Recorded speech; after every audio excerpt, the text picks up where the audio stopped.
out of it, grabbing handfuls of air and fire, kicking, burning. Darkness.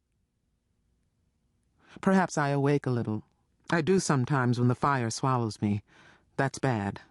When I wake up all the way, I can't get back to sleep. I try, but I've never been able to. This time, I don't wake up all the way.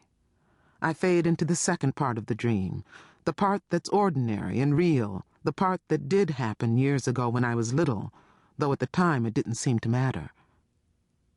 Darkness. Darkness brightening. Stars. Stars casting their cool, pale, glinting light. You couldn't see so many stars when I was little, my stepmother says to me. She's speaking in Spanish, her own first language. She stands still and small, looking up at the broad sweep of the Milky Way. She and I have gone out after dark to take the washing down from the clothesline. The day has been hot, as usual, and we both like the cool darkness of early night. There's no moon, but we can see very well. The sky is full of stars. The neighborhood wall is a massive looming presence nearby. I see it as a crouching animal, perhaps about to spring, more threatening than protective. But my stepmother is there, and she isn't afraid. I stay close to her. I'm 7 years old. I look up at the stars in the deep black sky. Why couldn't you see the stars? I ask her.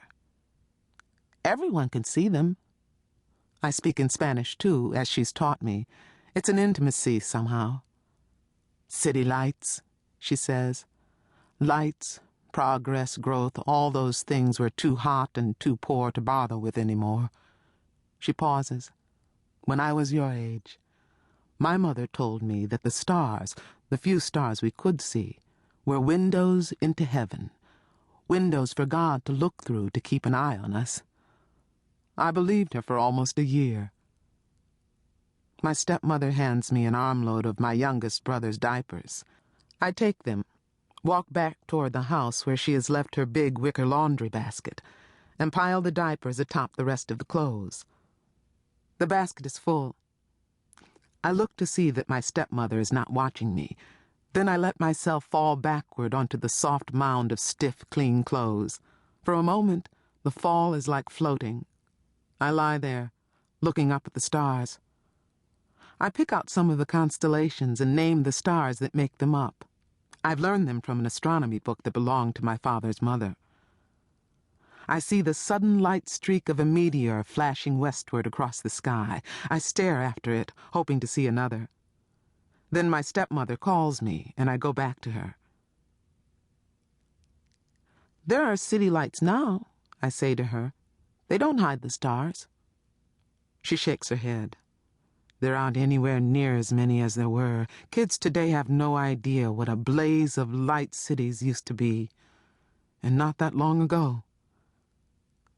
I'd rather have the stars, I say. The stars are free. She shrugs. I'd rather have the city lights back myself. The sooner the better. But we can afford the stars. Chapter 2. A gift of God may sear unready fingers. Earthseed, The Books of the Living. Sunday, July 21st, 2024. At least 3 years ago, my father's God stopped being my God.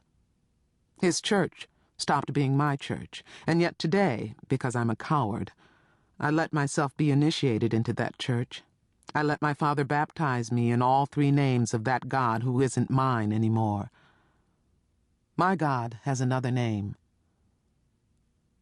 We got up early this morning because we had to go across town to church. Most Sundays, Dad holds church services in our front rooms. He's a Baptist minister, and even though not all of the people who live within our neighborhood walls are Baptists, those who feel the need to go to church are glad to come to us. That way they don't have to risk going outside where things are so dangerous and crazy. It's bad enough that some people, my father for one, have to go out to work at least once a week. None of us goes out to school anymore. Adults get nervous about kids going.